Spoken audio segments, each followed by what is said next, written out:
When police found the body buried beneath leaves in the Illinois woods, they discovered something chilling clutched in the victim's hand, a fragment of her killer's skin, torn away in her final desperate fight for survival. But the DNA didn't match anyone in the system. For 5 years, a mother watched her daughter's killer walk free. Watched him attend vigils, join search parties, even embrace her with tears in his eyes, all while hiding the darkest secret imaginable. He thought he'd gotten away with it. He was wrong. This is the story of a 19-year-old girl who vanished on a morning hike with her mother in southern Illinois. Of a phone wiped clean. Of a water bottle abandoned by a creek with no footprints leading away. Of a predator who hunted in plain sight. And of the single strand of hair that would finally expose the monster hiding in a small town. What you're about to hear will challenge everything you think you know about the people living next door. About how evil disguises itself. About how long justice can take, and how far a mother will go to find it. But before we begin, if stories like this matter to you, if you believe that every victim deserves a voice and every truth deserves to be told, hit that subscribe button right now. Join the witness wall, where we don't just tell stories. We honor the lives behind them. Because Emily Grace Hartman's story didn't end in those woods. It started there.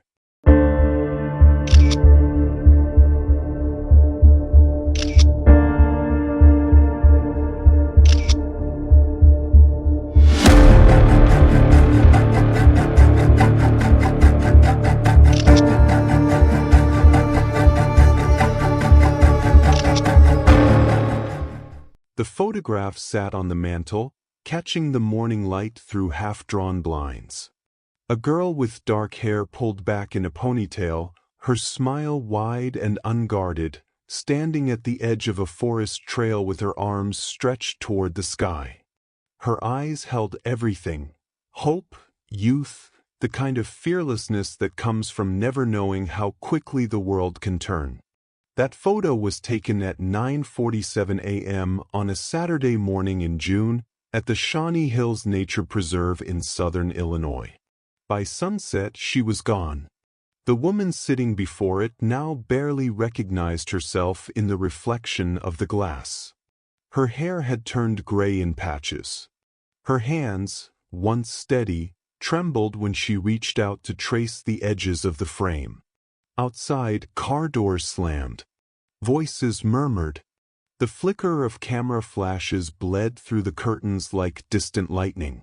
Police tape cordoned off the property line. Reporters clustered near the driveway, their microphones angled toward anyone who dared step outside. They wanted a statement. They wanted tears. They wanted something to fill the silence that had settled over this small Illinois town like fog. But she had nothing left to give them. She couldn't stop staring at the photo. At her daughter's face. At the way the sunlight had caught her hair just right.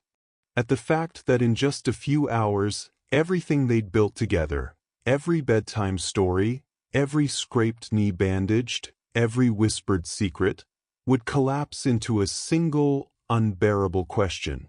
Where did she go? The detective had told her to prepare herself. He'd used words like evidence, timeline, persons of interest. But none of those words meant anything.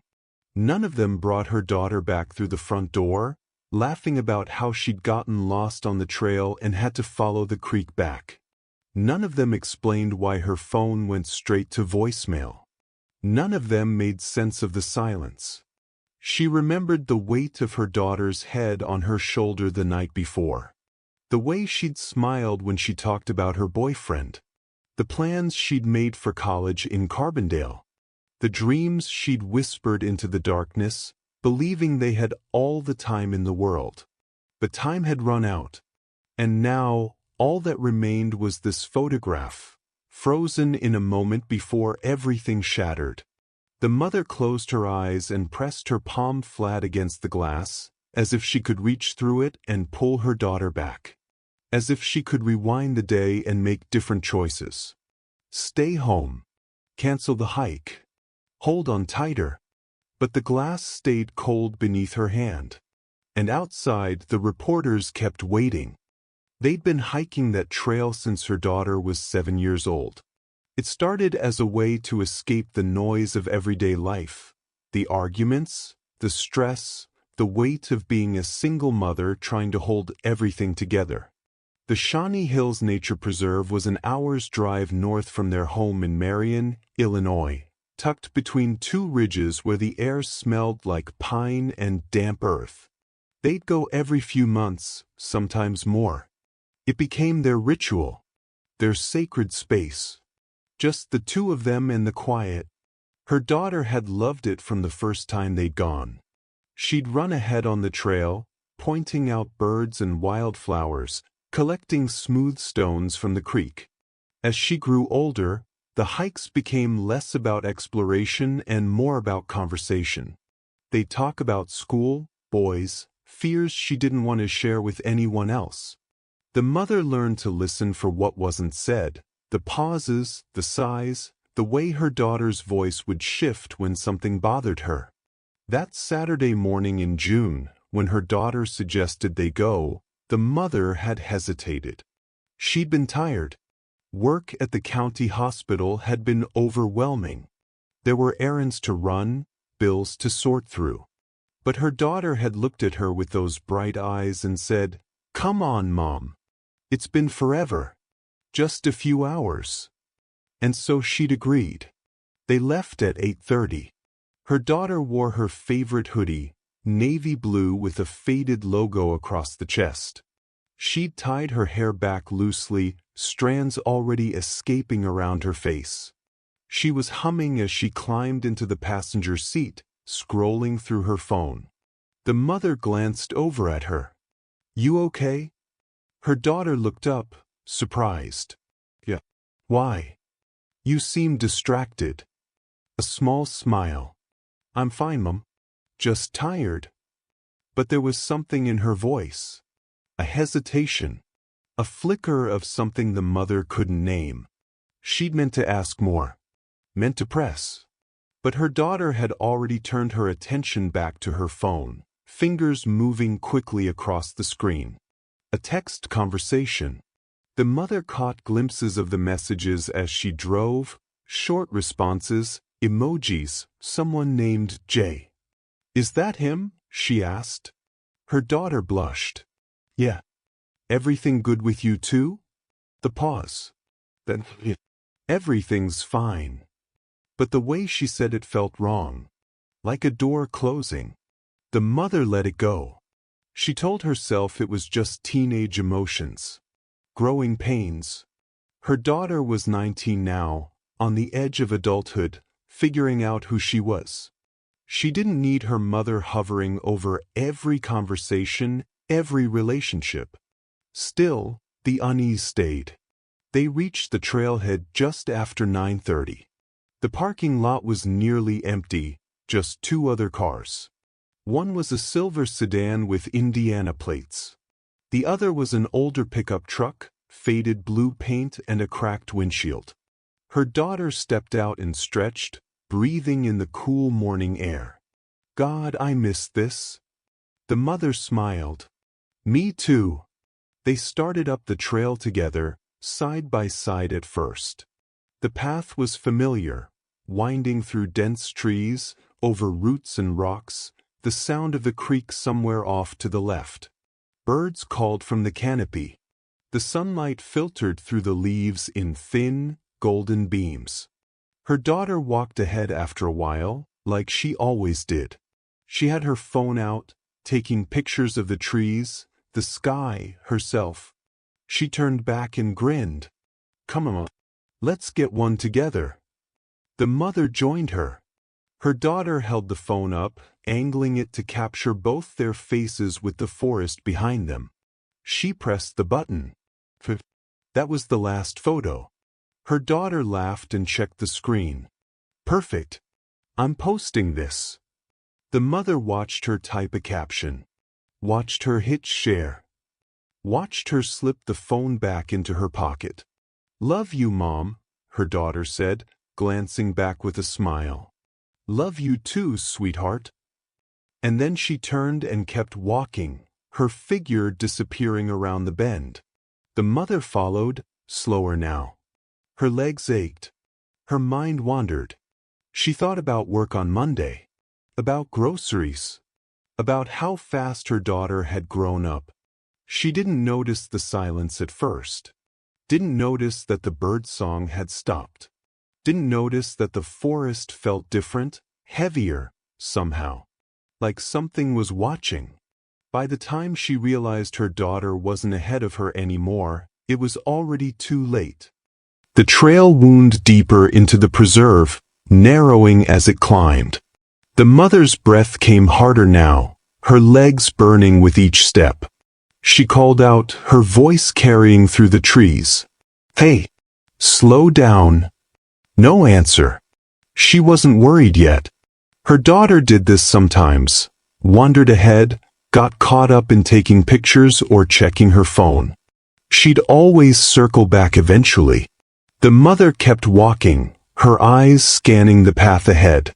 The trees pressed closer here, their branches forming a canopy that blocked most of the sunlight. The air was cooler.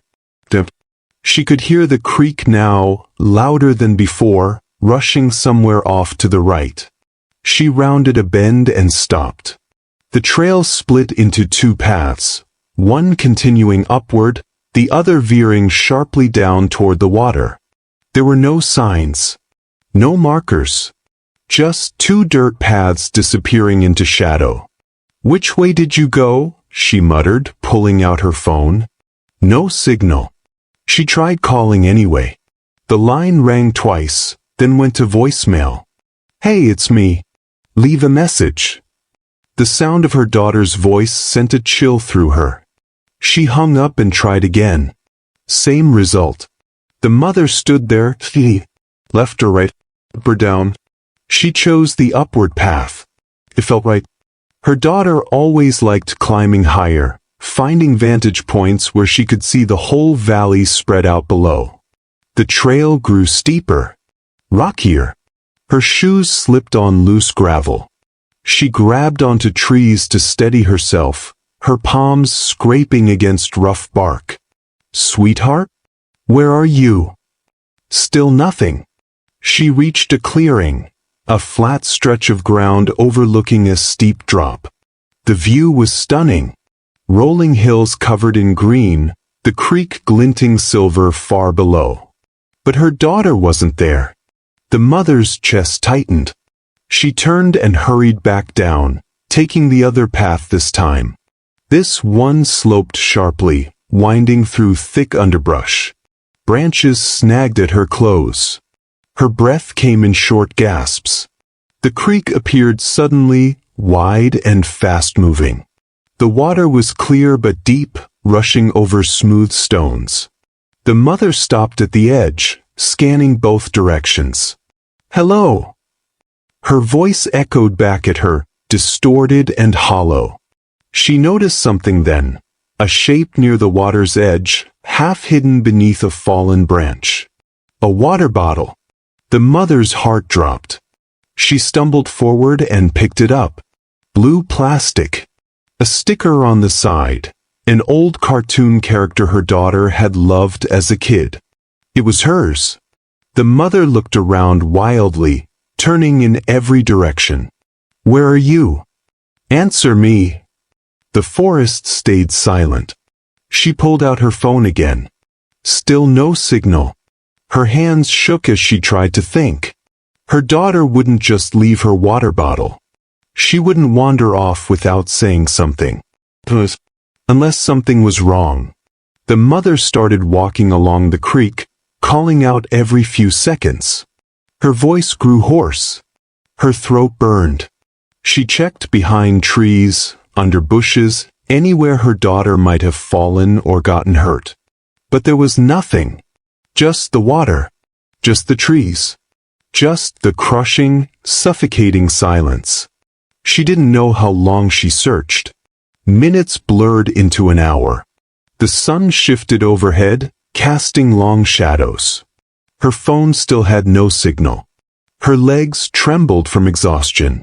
Finally, she turned back toward the trailhead, moving as fast as she could. She had to get help. Had to call someone.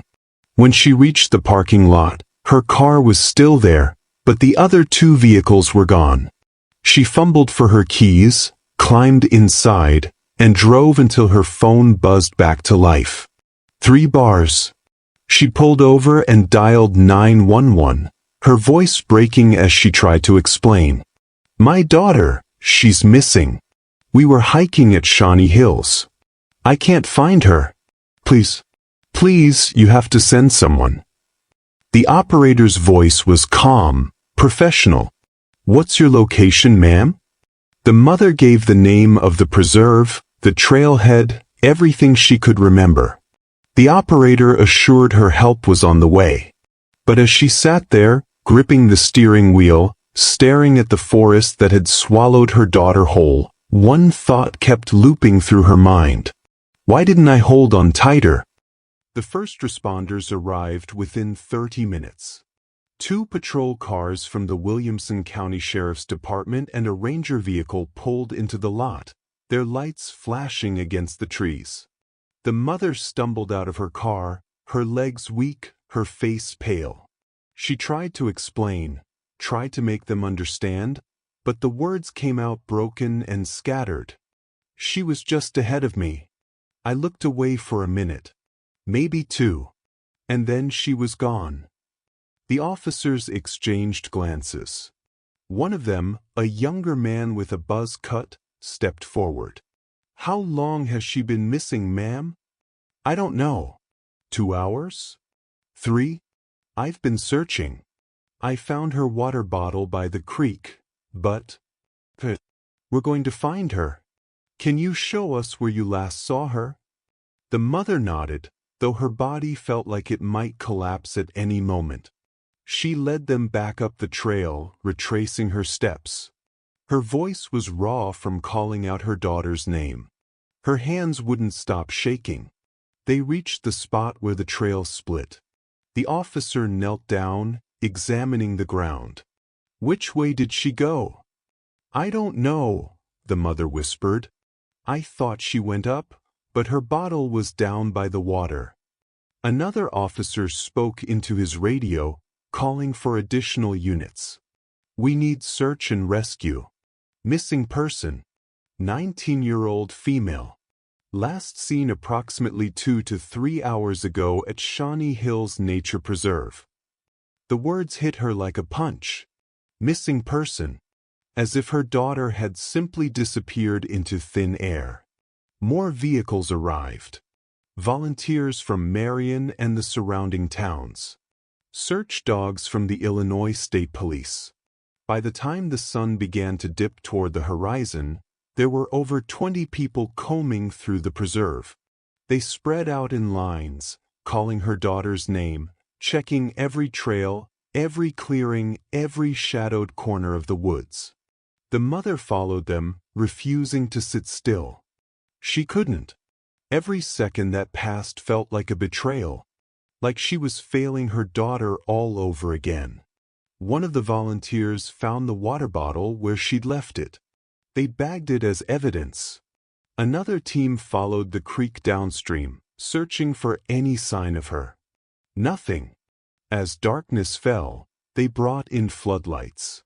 The forest transformed into something alien, sharp shadows, glaring white beams cutting through the trees. The search dogs moved in circles, sniffing the ground, trying to pick up a scent. One of the handlers approached the mother. Do you have anything with her scent? A piece of clothing? The mother's mind went blank. She hadn't thought to bring anything. Her hoodie. She was wearing it. But I don't have. It's okay. We'll work with what we have. The dogs moved along the trail, their noses low. They followed the path down to the creek, then stopped. One of them circled the same spot 3 times before sitting down, whining softly. The handler frowned. They're losing the scent here. An officer crouched by the water's edge, shining his flashlight across the surface. Could she have crossed? Not likely. The current's too strong. And there's no sign of disturbance on the other side. The mother felt her chest constrict. What does that mean? The officer didn't answer right away. He stood up slowly, his expression grim. It means we need to expand the search radius. Check further downstream. And he hesitated. And what? We need to consider all possibilities, ma'am. The mother's knees buckled. Someone caught her before she fell. She heard voices around her, calm, steady, trying to reassure, but none of it registered. All she could think about was her daughter. Alone. Or worse.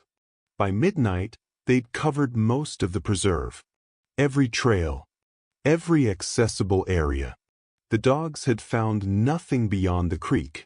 No footprints leading away. No signs of struggle. Just absence. The lead officer pulled the mother aside. His face was kind but tired.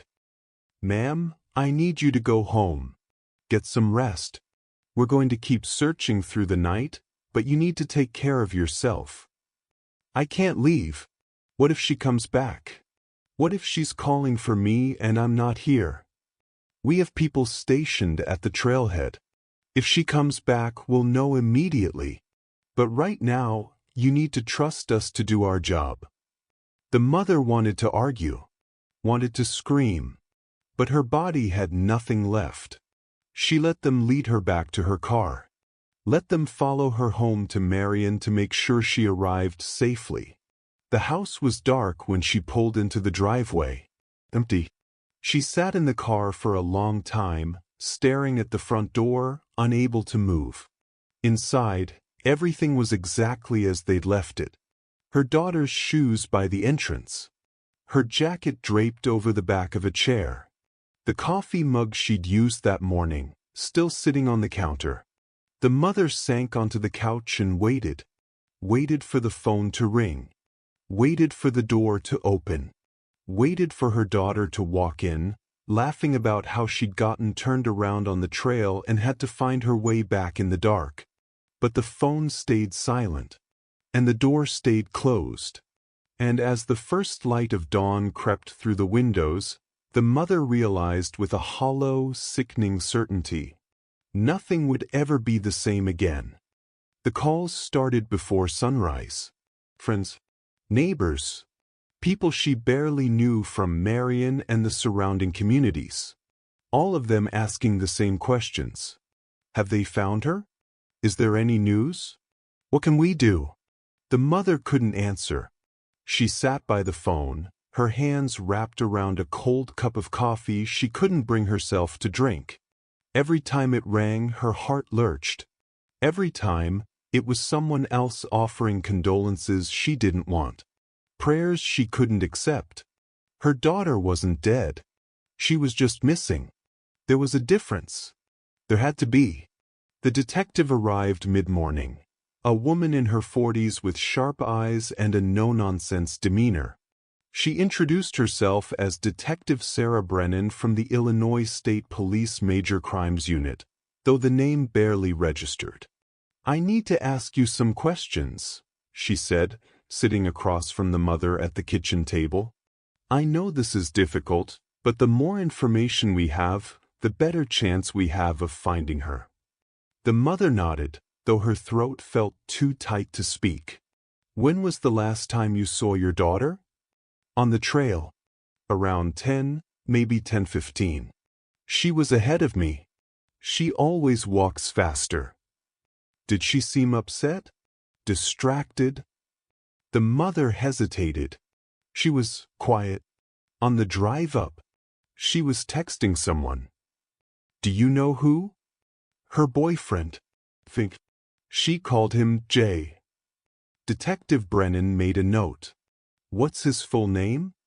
"Jason. Jason Calloway. They've been dating for about 8 months. He goes to school in Carbondale." How was their relationship? The question landed like a stone. The mother frowned. Fine. Why? Just gathering information. Did they fight? Any tension lately? No. Not that I know of. She seemed happy.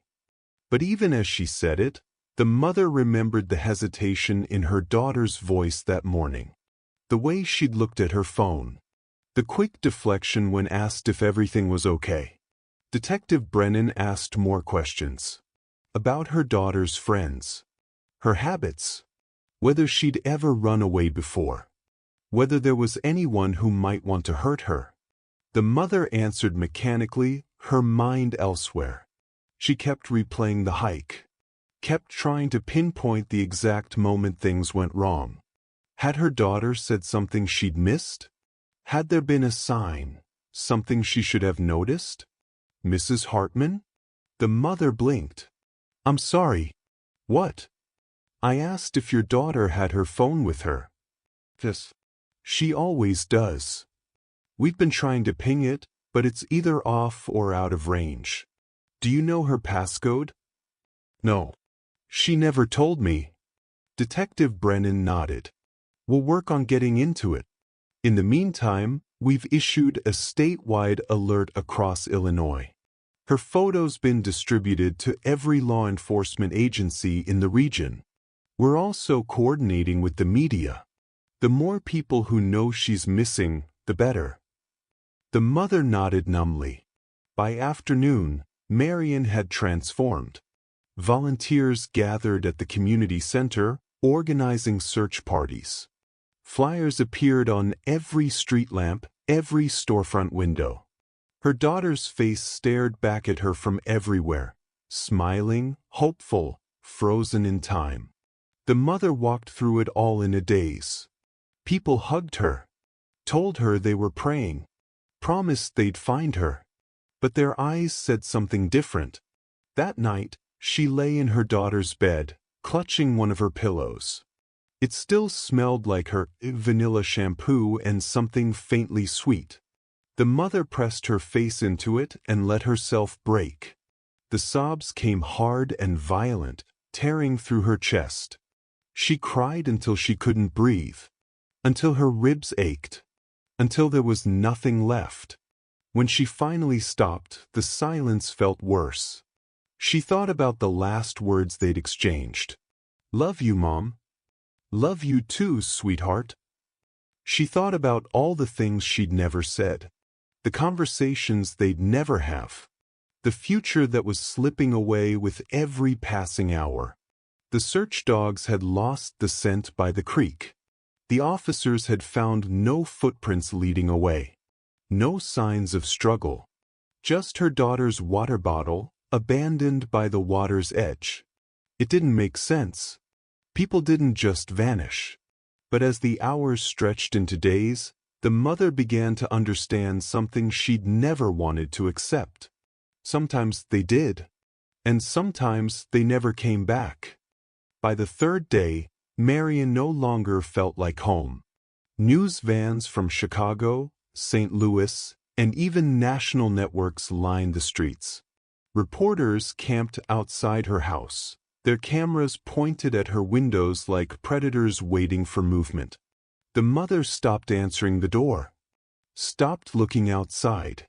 She existed in a fog, moving from room to room, checking her phone obsessively, waiting for a miracle that refused to come. The Shawnee Hills Nature Preserve had become a crime scene. Yellow tape cordoned off the trails. Helicopters circled overhead, their rotors thumping through the air like mechanical heartbeats. Search teams from across southern Illinois continued combing the woods, expanding their radius mile by mile. But they found nothing. The whispers started quietly at first. Murmured conversations at the grocery store, hushed exchanges at the community center. People speculated, theorized, turned her daughter's disappearance into entertainment. Maybe she ran away. Maybe there's a stalker. Maybe the boyfriend did something. The mother heard fragments of it when she ventured out. saw the way people looked at her, with pity, yes, but also curiosity, as if her grief were a spectacle they couldn't look away from. Detective Brennan came by every evening to update her. The news was always the same. No leads. No sightings. No body. That last word hung in the air between them, unspoken but impossible to ignore. On the fourth day, they recovered her daughter's phone. A hiker found it half buried near a steep ridge, about a quarter-mile from where the water bottle had been. The screen was cracked. The battery dead. Detective Brennan brought it to her in an evidence bag. "We'll need to send this to our forensics lab in Springfield. See if we can recover any data." The mother stared at it through the plastic. "Such a small thing. Such a lifeline. Can I see it?" "Not yet. Once we've processed it, we'll share whatever we find." "What if there's something on there? A message? A location?" "We'll check everything. I promise." But when the results came back 2 days later, they only deepened the mystery. The phone had been wiped. Not damaged. Not broken. Deliberately erased. Every text message. Every photo. Every call log. Gone. Detective Brennan's voice was careful when she delivered the news. Whoever did this knew what they were doing. This wasn't accidental. The mother felt her world tilt. "So someone took her. We're investigating all possibilities. But someone did this. Someone hurt her." Detective Brennan didn't answer. She didn't have to. The volunteers continued searching. The local news from Harrisburg, Carbondale, and Marion ran daily updates. Her daughter's face appeared on missing person websites, shared thousands of times across social media. Tips came in, most of them useless. Someone claimed to have seen her at a gas station in Kentucky. Another insisted she'd been spotted getting into a white van near the Indiana border. None of it led anywhere. The mother stopped eating, stopped sleeping. She sat in her daughter's room for hours, surrounded by the life her daughter had built. Posters on the walls. Books stacked on the nightstand. A half-finished journal lying open on the desk. She picked it up one night and read the last entry. "Sometimes I don't know if what I feel is real or if I'm just scared of being alone. He says he loves me, but love shouldn't feel like this. Should it?" The mother's breath caught. She read it again. And again. "He says he loves me, but love shouldn't feel like this." Who was she talking about? Jason? The mother grabbed her phone and called Detective Brennan. "I found something. In her journal." She was worried about someone.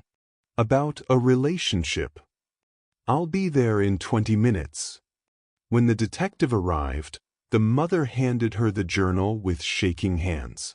Brennan read the entry, her expression unreadable. "We've already spoken to Jason Calloway," she said. "He's cooperating fully." But what if she was scared of him? What if something was wrong and I didn't see it? "We'll look into it. I promise." But the mother could see the doubt in her eyes. The hesitation. She was starting to realize that promises didn't mean much anymore. That night, unable to sleep, she went back to the preserve.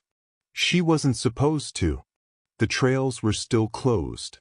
But she needed to be there. Needed to walk the path her daughter had walked.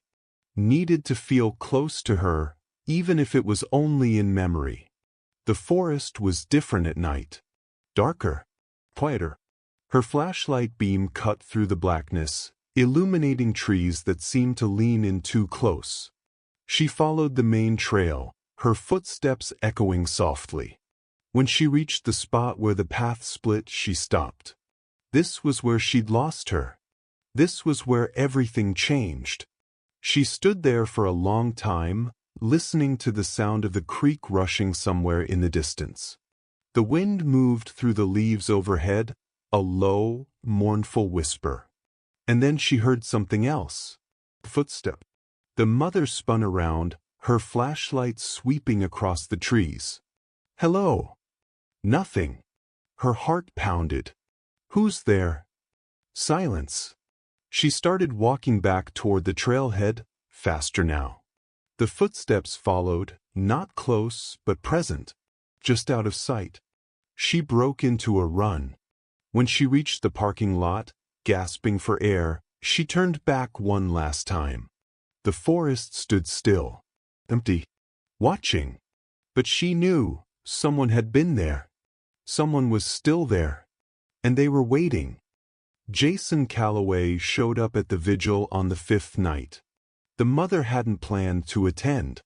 She couldn't bear the thought of standing in front of a crowd while candles flickered and people offered hollow words of comfort. But Detective Brennan had suggested it, gently, carefully, as if her presence might somehow draw her daughter back. So she went. The turnout was larger than she'd expected. Hundreds of people gathered in Marion's town square, holding candles that swayed in the evening breeze. Someone had set up a photo of her daughter on an easel near the front, the same one from the trail, her smile bright and unguarded. The mother stood apart from the crowd, her arms wrapped around herself. She couldn't look at anyone, couldn't stand the weight of their sympathy. And then she saw him. Jason appeared near the back, clutching a bouquet of white lilies. His eyes were red-rimmed, his face pale. He moved through the crowd slowly, his head down, as if the weight of every gaze might crush him. When he reached the front, he placed the flowers at the base of the easel and stepped back. His shoulders shook. A sob escaped him, raw and broken. The mother watched him, her chest tight. He looked devastated, genuinely destroyed. And yet, something felt wrong. She couldn't name it, couldn't put her finger on the exact detail that didn't fit. But it was there, a discordance, subtle but present. After the vigil, Detective Brennan pulled her aside. We need to talk about Jason. What about him? We've been digging into his background, checking his alibi for the day your daughter disappeared. And? Brennan hesitated. He told us he was home all day in Carbondale. But we pulled traffic camera footage from Route 13 near the turnoff to Shawnee Hills. His car was captured heading east toward the preserve around 8:45 that morning. The mother's blood ran cold. He was there. We don't know. The camera only catches the highway. But it's concerning. Why would he lie? That's what we're trying to figure out. They brought him in for questioning the next day at the Williamson County Sheriff's Office. The mother wasn't allowed to be there, but Detective Brennan gave her the details afterward. Jason had been nervous, defensive.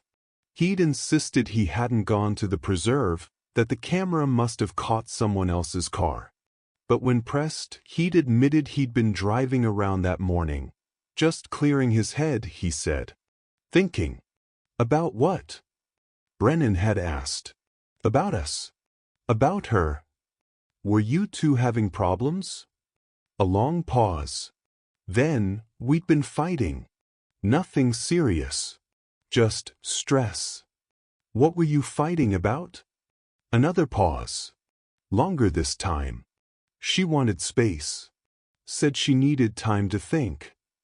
And how did that make you feel? Upset. But I wasn't angry. I loved her. Past tense. The detective had caught it too. They'd searched his apartment in Carbondale with his consent. Found nothing incriminating. No blood. No signs of struggle. His computer history was clean, mostly social media, gaming forums, streaming sites. But then the tech team dug deeper. Buried in his deleted files, they found something. A folder labeled Backup, containing screenshots of text conversations. Private messages. Photos his girlfriend had sent him, intimate ones, meant only for him. And beneath those, a series of searches from the night before she disappeared. How to track someone's phone without them knowing. What to do if your girlfriend wants to break up. Can deleted messages be recovered? When confronted, Jason had broken down. I was just scared, okay? I didn't want to lose her. I thought if I could figure out what she was thinking, maybe I could fix things. Fix things how? I don't know. I needed to understand. They'd asked him about the preserve, about why his car had been heading toward Shawnee Hills that morning. I told you. I was driving around. I didn't go there. Then where did you go? I don't remember. I was just driving. They'd administered a polygraph test at the Illinois State Police facility. It wasn't admissible in court, but it could point them in the right direction. Jason passed. Every question, every answer. The needle barely moved. Either he was telling the truth, or he was a convincing liar. When Detective Brennan told the mother, she felt something inside her crack. So what now? We just let him go. We don't have enough to hold him. No physical evidence linking him to the scene. No witnesses. The search history is suspicious, but it's not proof of anything. He lied about being there. He says he didn't go to the preserve. And without evidence proving otherwise, we can't charge him. The mother wanted to scream, wanted to grab Brennan by the shoulders and shake her until she understood. He did something. I know he did. But she didn't. She just nodded, her jaw tight, her hands clenched into fists. That night, she drove past Jason's apartment in Carbondale, sat in her car across the street, staring up at his window. The lights were on. She could see his silhouette moving back and forth. What was he doing in there? Was he grieving? Panicking? Planning his next move? She thought about her daughter's journal entry. Love shouldn't feel like this. Had he hurt her? Had he followed her onto the trail, confronted her, and the thought made her sick. But as the days passed, the focus shifted. New leads emerged. Other suspects. And Jason Calloway faded into the background. A person of interest who never quite became more than that. The mother, though, never forgot. She couldn't. Because deep down, beneath the grief and exhaustion, a quiet certainty had taken root. Someone knew what happened. And they were still out there. On the 8th day, the dogs found something. The mother was at home in Marion when the call came. Detective Brennan's voice was careful, measured. We need you to come down to the station. There's been a development. Her heart stopped. Did you find her? The pause. Too long. We'll explain everything when you get here. The drive to the Williamson County Sheriff's Office felt endless. Every red light, every slow-moving car, an eternity. When she finally arrived, Brennan was waiting outside. Her expression said everything. No, the mother whispered. No, no, no. Brennan caught her before she fell. I'm so sorry. They'd found her daughter deep in the woods, miles from where anyone had thought to search. The search dogs had picked up a scent near an old service road, barely more than a tire track cutting through dense brush on the eastern edge of the preserve. They'd followed it to a ravine, where the ground sloped sharply down toward a dry creek bed. She'd been buried beneath leaves and broken branches. Hastily covered. Meant to stay hidden. The mother couldn't breathe. Couldn't think. The world collapsed into a single, unbearable truth. Her daughter was gone. She demanded to see her. Brennan tried to dissuade her, gently, firmly, but the mother wouldn't listen. She needed to see. Needed to know it was real. They took her to the morgue at Heron Hospital. Led her into a cold, sterile room that smelled of disinfectant and something else, something she'd never be able to forget. The body on the table was covered with a white sheet. Brennan pulled it back slowly, revealing only her daughter's face. The mother's knees gave out. It was her. But it wasn't. The girl on the table looked like a photograph left too long in the sun. Faded, distant, wrong. Her skin was pale. Her lips colorless. The spark that had made her alive, the warmth, the laughter, the dreams, was gone. The mother reached out, her hand trembling. She touched her daughter's cheek. It was cold. So cold. "I'm sorry," she whispered. "I'm so sorry." Brennan's hand was on her shoulder, but the mother barely felt it. She stood there, staring at her daughter's face, memorizing every detail. The small scar above her eyebrow from when she'd fallen off her bike at 12. The freckles across her nose that darkened in summer. The way her hair fell even now. "Can I have a moment?" the mother asked, her voice barely audible. Brennan nodded and stepped outside. The mother pulled a chair close and sat down. She took her daughter's hand, so small, so still, and held it between both of hers. "I kept my promise," she said. "I came back for you. I never stopped looking." The tears came slowly at first, then all at once. She laid her head on the edge of the table and sobbed, her entire body shaking. She cried for the future her daughter would never have. For the graduation she'd never attend. For the wedding she'd never dance at. For the grandchildren who would never exist. She cried until there was nothing left. When she finally lifted her head, she looked at her daughter one last time. "Rest now, sweetheart. I'll take it from here." Outside, the sun was setting over southern Illinois. The sky was painted in shades of orange and pink, beautiful and wrong. The world kept turning, indifferent to her pain. Detective Brennan was waiting by her car. "The autopsy is scheduled for tomorrow morning. We'll know more then." The mother nodded numbly. "Is there anyone I can call? Someone who can stay with you tonight?" "No. I need to be alone." Brennan hesitated, then handed her a card. "My cell number's on there. Day or night. If you need anything, find who did this. We will. I promise you." The mother looked at her. "Don't make promises you can't keep." She drove home in silence, the streets of Marion passing by like a dream. When she pulled into her driveway, the reporters were waiting. Their cameras flashed. Their voices called out questions she couldn't hear. She pushed through them without a word and locked herself inside. The house felt different now. Emptier. As if her daughter's absence had become a physical presence, filling every room with silence. The mother walked to her daughter's bedroom and stood in the doorway. Everything was exactly as she'd left it. The unmade bed. The clothes draped over the chair. The photos pinned to the bulletin board. Snapshots of a life cut short. She stepped inside and picked up a stuffed bear from the bed.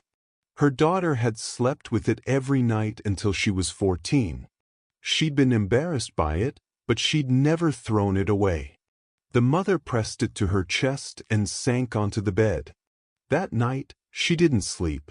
She lay in her daughter's room, surrounded by memories, and listened to the house settle around her. Somewhere in the darkness, a question took root. Not why did this happen, but who? Who had taken her daughter into those woods? Who had stolen her future?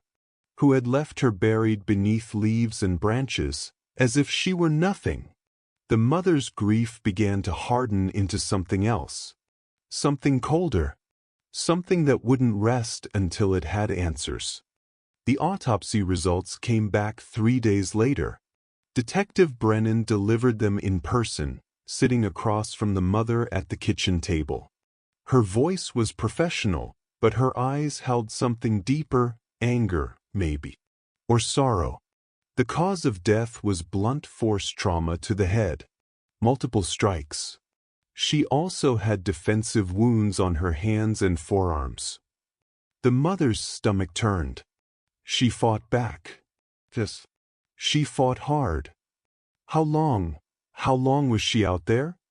Brennan's jaw tightened. The medical examiner estimates she died within hours of when you last saw her. Probably that same afternoon. The mother closed her eyes. While she'd been searching, calling out her daughter's name, her daughter had already been gone. Already buried. Already beyond saving. There's more, Brennan continued. We found trace evidence under her fingernails. Skin cells. Someone else's DNA. The mother's eyes snapped open. Whose? We don't know yet. It's not in the system. But whoever killed her, she scratched them. She left us a clue. Hope flickered for the first time in days. So you can find them. If we have a suspect to compare it to, yes. We're running it through every database we have access to. Federal, state, local. If this person has ever been arrested, if they've ever submitted DNA for any reason, we'll find them.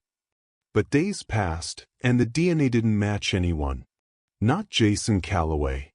They'd tested him immediately, and he'd agreed without hesitation. The results were clear. He wasn't the killer. The mother didn't know whether to feel relief or frustration. Part of her had wanted it to be him. Wanted a face to attach to her rage. But the DNA told a different story. The investigation shifted. Detectives from the Illinois State Police interviewed everyone who'd been at the preserve that day. They tracked down the owners of the two cars that had been in the parking lot. The silver sedan belonged to a couple from Indiana who'd left before 9:30. The blue pickup truck had been reported stolen 3 weeks earlier and recovered abandoned in Missouri. Dead end after dead end. The town changed as the investigation dragged on. At first, there had been unity, a collective determination to find answers. But as weeks turned into months, that unity fractured. Some people believed the killer was a stranger, a drifter passing through southern Illinois. Someone who'd seen an opportunity and taken it. Others whispered darker theories. That it was someone local. Someone they all knew. Someone who'd hidden among them all along. Neighbors began to eye each other with suspicion. Friendships dissolved. The mother could feel it whenever she left the house. The way people's conversations stopped when she approached. The way they avoided her eyes. She became a reminder of what they all feared most. That evil wasn't always a stranger. That it could be anyone. Jason Calloway left Carbondale mid-semester. His parents enrolled him in a school in Arizona, far from the whispers and accusations. Before he left, he came to see the mother. She'd almost refused to let him in. But something in his voice when he called, a brokenness that mirrored her own, made her relent. He stood in her living room, his hands shoved deep in his pockets, unable to meet her eyes. I didn't hurt her, he said. I need you to know that. I loved her. I would never. Then why did you lie about being near the preserve? He flinched. I was ashamed. We'd fought the night before. She told me she needed space. I was scared I was losing her. So yeah, I drove around that morning. I ended up on Route 13, just thinking. But I didn't go to the preserve. I swear. Do you know who did? He shook his head, tears spilling down his cheeks. I wish I did. I wish I could take it back. The fight. Everything. I'd give anything to have said something different that night. The mother studied him. He looked like a boy playing at being a man, lost, scared, drowning in guilt he didn't know how to process. What did you fight about? She asked quietly. Jason hesitated. She said I was too controlling, that I checked her phone too much, asked too many questions about where she was and who she was with. I thought I was just being careful, protective, but she said it felt like I didn't trust her. The journal entry flashed through the mother's mind. Love shouldn't feel like this. And did you trust her? He looked down. I wanted to, but I kept thinking, what if she found someone better? What if I wasn't enough? The mother felt a wave of sadness. Not for him, for her daughter. For the way she'd been loved with suspicion instead of freedom. For the weight she'd carried in a relationship that should have made her feel light. You should go, the mother said. Start over somewhere else. Jason nodded. I'm sorry. For everything. I hope they find who did this. After he left, the mother sat alone in the silence. She believed him. He hadn't killed her daughter. But he hadn't saved her either. None of them had. Detective Brennan continued working the case with an intensity that bordered on obsession. She interviewed hikers, checked old police reports, searched for similar crimes in neighboring states. She brought in FBI profilers who studied the crime scene photos and built psychological profiles of the killer. Well, this is likely local or familiar with the area. Opportunistic rather than premeditated. Someone who knew the preserve well enough to find that old service road. Someone strong enough to overpower a 19-year-old girl and carry her body into the ravine.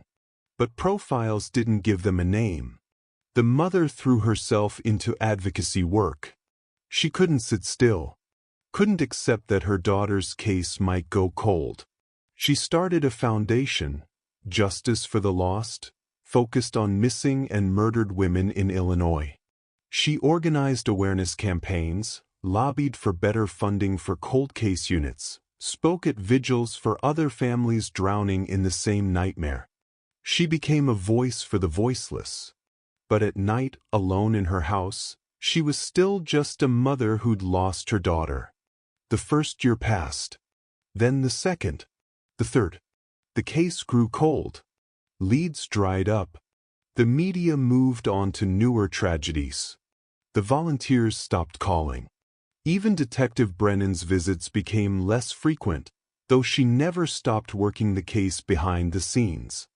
Jason Calloway graduated from his new school in Arizona and moved to California.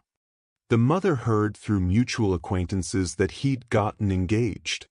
She felt nothing when she heard the news. Not anger. Not resentment.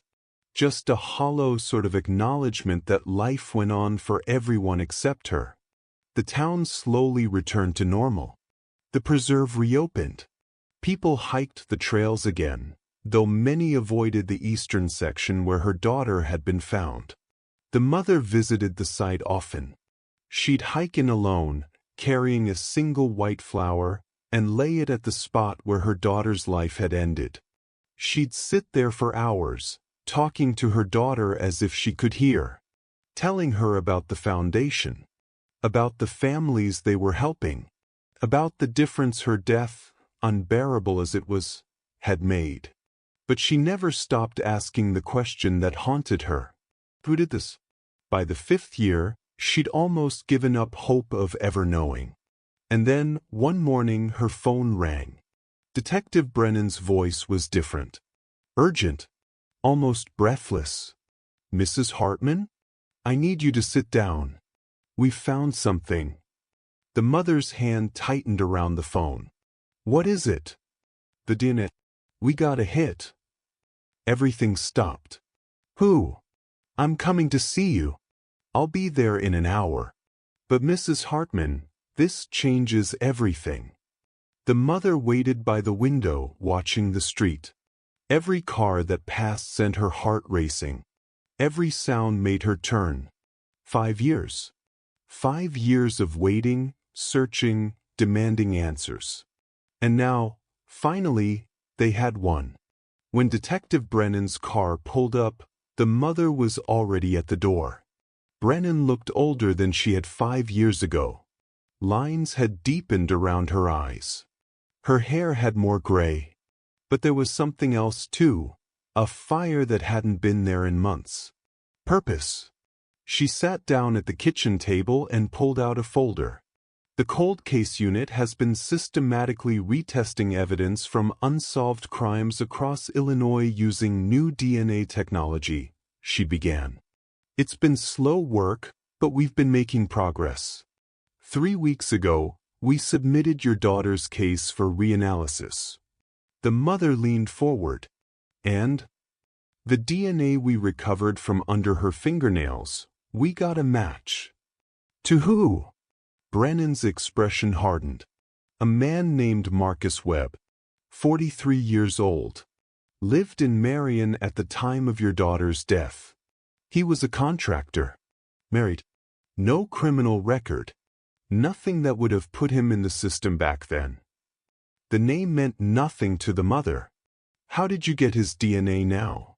He was arrested 6 months ago in Kentucky. Assault charge. They took his DNA as part of the booking process and uploaded it to the national database. When we ran your daughter's evidence through the new system, it pinged. Marcus Webb. The mother repeated the name silently, trying to place it. Did I know him? Brennan pulled out a photograph. An older one, from 5 years ago. A man with dark hair, average build, ordinary face. The kind of face that disappeared in a crowd. The mother stared at it, searching her memory. And then it clicked. He was at the vigil, she whispered. Brennan nodded. He was one of the volunteers who helped search for your daughter. He was at multiple search efforts. He attended vigils. He hugged me, the mother said, the memory flooding back with sickening clarity. He told me he was praying for us. She couldn't finish. The room tilted. She gripped the edge of the table to steady herself. The man who'd killed her daughter had stood beside her, had looked her in the eyes, had touched her, had pretended to care. Where is he now? She managed. Still in custody in Kentucky. We've already started extradition proceedings. He'll be back in Illinois within the week. Does he know you've matched his DNA? Not yet. We wanted to coordinate with prosecutors first. Build the strongest case possible. The mother's mind raced. What about his wife? Did she know? We're looking into that. But from what we've learned so far, she had no idea. She filed for divorce after his arrest in Kentucky. She's been cooperating with us. What else did you find? Brennan hesitated.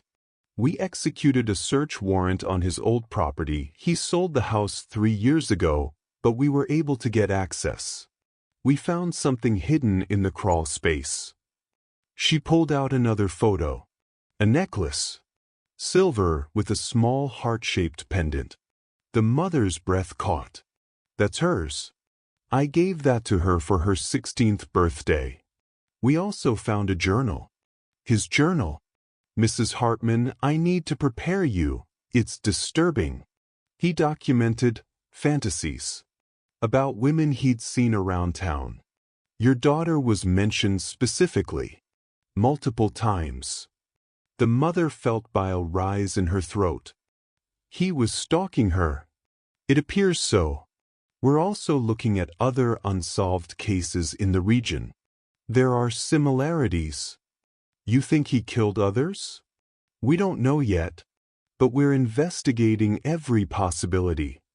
The mother stood up, suddenly unable to sit still. She paced the kitchen, her hands shaking. 5 years. For 5 years, Marcus Webb had walked free, had lived his life, had gone to work, come home to his wife, slept in his bed at night, all while her daughter lay cold in the ground. I want to be there, she said, when you arrest him, when you bring him back. I can't allow that. but I can promise you'll be kept informed every step of the way. I want to face him. In court. I want him to see what he took from me." Brennan reached across the table and squeezed her hand. "You'll get that chance. I promise you." This time, the mother believed her. The news broke 2 days later.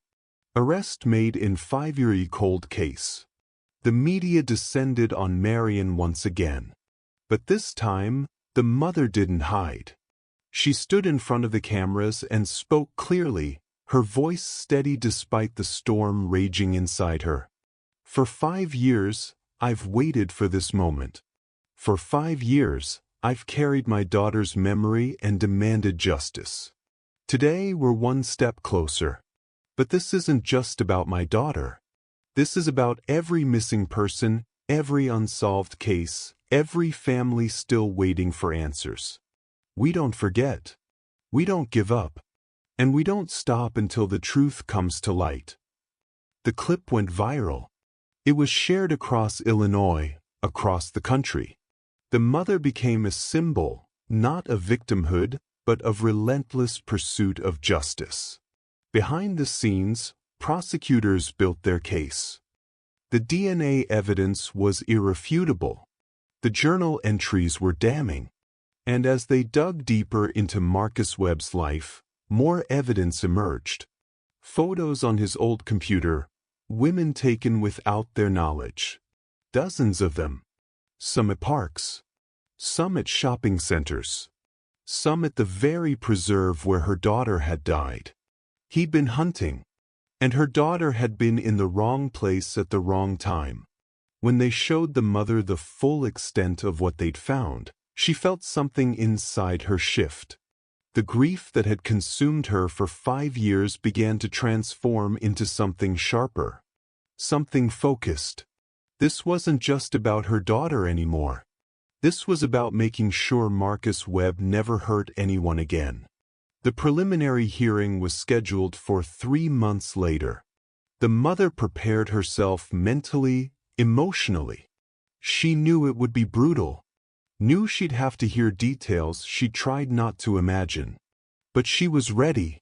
Because finally, her daughter's voice would be heard. And Marcus Webb would have to answer for what he'd done. The mother marked the 5th anniversary of her daughter's death at the memorial site in the preserve. The town had dedicated a small clearing near the main trail, not where her daughter's body had been found, but close enough. A wooden bench sat beneath an oak tree, a bronze plaque mounted on its back. In memory of Emily Grace Hartman, 1999 to 2018, forever in our hearts. The mother had objected to the wording at first. Too generic. Too impersonal. But over time, she'd made peace with it. Because the memorial wasn't really for her daughter. It was for the town. A way for them to feel like they'd done something, contributed something. Her real memorial was different. It was the foundation. The advocacy work. The 11 families she'd helped get their cold cases reopened. The 3 arrests that had come from renewed investigations. Her daughter's death had not been in vain.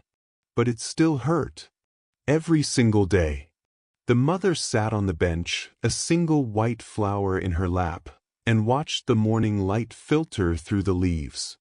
5 years. Her daughter would have been 24 now. Would have graduated college. Would have started a career, maybe gotten married, maybe given her grandchildren. All those futures, erased in an instant. "I kept my promise," she said softly. "I never stopped fighting." The wind moved through the trees, carrying the scent of pine and earth. The same smells from that morning 5 years ago. The mother's phone buzzed. A text from Detective Brennan. "Call me when you can. Important update." She stood, placed the flower at the base of the oak tree, and walked back to her car. Brennan met her at a coffee shop in Marion, neutral territory, away from the station and its memories. "Marcus Webb is being extradited tomorrow. Brennan said without preamble. He'll be arraigned within 48 hours. The mother's pulse quickened. What did he say when you told him about the DNA? He lawyered up immediately. Hasn't said a word since. But his attorney's already floating a defense strategy. What kind of defense? They're claiming consensual encounter gone wrong. That your daughter knew him, that they'd been involved. That her death was accidental. The mother's hands clenched into fists. That's a lie. I know. And we can prove it. The journal entries alone destroy that narrative. He was stalking her. She didn't know him. Are you sure? Brennan's expression softened. I've been through your daughter's entire life, Mrs. Hartman. Her phone records, her social media, her friends' testimonies. There's no connection between them. He's lying. Then why claim it? Because it's all he has. If he can create reasonable doubt about the nature of their interaction, maybe he can get the charges reduced. But it won't work. We have too much evidence. The mother took a breath. What about the other women? The photos you found? We've identified most of them. We're interviewing each one to see if Webb ever approached them, followed them, anything that might establish a pattern. So far, 2 have come forward with complaints. Nothing they reported at the time, just uncomfortable encounters. One said he showed up at her workplace multiple times. Another said he followed her car. Was he escalating? It looks that way. The forensic psychologist believes your daughter wasn't his first victim, but she might have been his first kill. The mother felt sick. There are others? We're investigating 3 missing persons cases from surrounding counties. Women who disappeared between 2015 and 2017. Similar circumstances, isolated areas, no witnesses, no clear suspect. We're comparing DNA from those scenes to Webb's profile. And if it matches? Then he's looking at multiple murder charges. The mother stared out the window at the quiet street. Her daughter's death had opened a door to something much darker. Something that had been hiding in plain sight. How did nobody see this? She asked. How did he just live among us? Because people like Marcus Webb are good at hiding, Brennan said. They look normal. Act normal. They have jobs, families, friends. They blend in. That's what makes them dangerous. The mother thought about the vigil 5 years ago. The way Marcus Webb had approached her with tears in his eyes. The way he'd embraced her, whispered that he was praying for her family. Had he enjoyed it? Had it given him some twisted thrill to stand there, knowing what he'd done? I want to attend the arraignment, she said. I figured you would. I'll make sure you have a seat. Will he see me? He'll see you. Good, the mother thought. She wanted him to see her. Wanted him to know that she'd never stopped. Never given up. That her daughter's voice, silenced that day in the woods, had found a new vessel. And that voice would not be quiet until justice was served. The night before the arraignment, the mother couldn't sleep. She lay in bed, staring at the ceiling, her mind churning through everything she wanted to say. Everything she wanted to scream at Marcus Webb. But she knew she wouldn't get the chance. Not yet. The arraignment would be brief, charges read, plea entered, bail discussed. The real confrontation would come later at trial. Still, she rehearsed it in her mind. You took my daughter. You stole her future. You tried to erase her, bury her like she was nothing. But she was everything. And I won't let you forget that. At some point, exhaustion overtook her, and she drifted into a fitful sleep. She dreamed of the trail, of her daughter walking ahead, just out of reach. She called out, but her daughter didn't turn. Just kept walking deeper into the trees, until the forest swallowed her whole. The mother woke with tears on her face. The clock read 4:47 a.m. She got up, showered, dressed carefully. She chose a simple black dress, dignified but not mournful. She wanted Marcus Webb to see strength, not brokenness. At 8 o'clock, Detective Brennan picked her up. They drove to the courthouse in silence. When they arrived, media vans already lined the street. Reporters clustered near the entrance, cameras ready. The mother had expected this. She'd prepared herself. Brennan led her through a side entrance, avoiding the circus outside. They took an elevator to the 3rd floor, where the courtroom was located. "Are you ready?" Brennan asked. The mother nodded. They entered the courtroom. It was smaller than she'd expected. Wooden benches, fluorescent lights, an American flag hanging limply in the corner. A few people were already seated: prosecutors, court staff, a handful of reporters who'd gotten inside early. The mother took a seat in the front row, directly behind the prosecution's table. And then she waited. 10 minutes later, a door at the side of the room opened, and Marcus Webb was led inside. He looked smaller than she remembered. 5 years ago, at the vigil, Marcus Webb had seemed solid, present. His tears had been convincing, his embrace firm. He'd been a man offering comfort, and she'd believed him. But now, in an orange jumpsuit and handcuffs, he looked diminished. His hair was thinner, streaked with more gray. His face was drawn, his shoulders hunched. He moved slowly, shuffling between two bailiffs. And yet, when his eyes swept the courtroom, there was something there. Something cold and calculating. His gaze landed on her. For a moment, they just looked at each other. The mother didn't blink, didn't look away.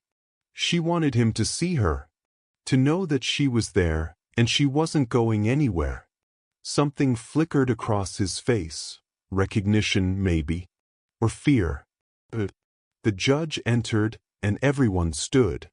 The proceedings began with mechanical efficiency. The charges were read aloud: murder in the first degree, kidnapping, tampering with evidence. Marcus Webb's attorney, a thin man in an expensive suit, entered a plea of not guilty. The prosecutor argued against bail, cited the severity of the charges, the DNA evidence, the journal entries, the risk of flight.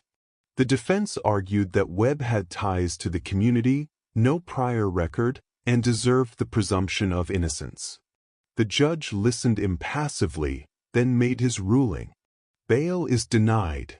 The defendant will remain in custody pending trial. The mother felt a small measure of relief. At least he wouldn't be walking free. At least he'd wait behind bars, the way her daughter had waited beneath the earth. As the bailiffs led Webb away, he glanced back one more time. This time, the mother smiled. A cold, hard smile that said, "I'm not afraid of you, and I'm not done." After the arraignment, the prosecutor, a woman named Rachel Chen, pulled the mother aside. "I wanted to talk to you about the trial," Chen said. "It's going to be difficult. The defense will try to paint your daughter in a negative light. They'll dig into her personal life, her relationship with Jason Calloway, anything they can use to create doubt." "Let them try," the mother said. "She has nothing to hide." "I know, but I need you to be prepared. They'll also likely call you to testify. They'll ask you about that day, about your relationship with your daughter, about whether you noticed anyone following you." "I didn't. I've gone over it 1,000 times. I never saw him." "That's okay. The DNA speaks for itself. But your testimony will be important for the jury. They need to see her as a real person, not just a victim. A daughter. A young woman with dreams and plans." The mother nodded. "When will the trial start?" "Probably 6 to 8 months. We need time to build the case, depose witnesses, prepare exhibits. But I promise you, Mrs. Hartman, we're going to get justice for your daughter. I know you will, because I'm going to be there every single day. Watching, waiting, making sure he can't hide anymore." Chen smiled. "I wouldn't expect anything less." As the months passed, more details about Marcus Webb's life emerged. He'd been married for 15 years. His wife, Amanda, had filed for divorce the moment she learned about the charges. In her deposition, she described a man who was controlling but careful, who tracked her movements but never raised his voice, who seemed charming to outsiders but cold at home. She'd never suspected he was capable of violence. But looking back, she admitted there had been signs. Times when he'd disappear for hours and refuse to explain where he'd been. Times when she'd found him looking at his computer late at night, quickly closing windows when she entered the room. She'd thought he was having an affair. She'd never imagined he was hunting. Investigators also uncovered Webb's connection to the preserve. He'd worked on construction projects in the area years earlier, including maintenance on some of the service roads. He knew the layout intimately, knew which areas were remote, which paths were rarely traveled. He'd been preparing. The photos found on his computer were organized by date.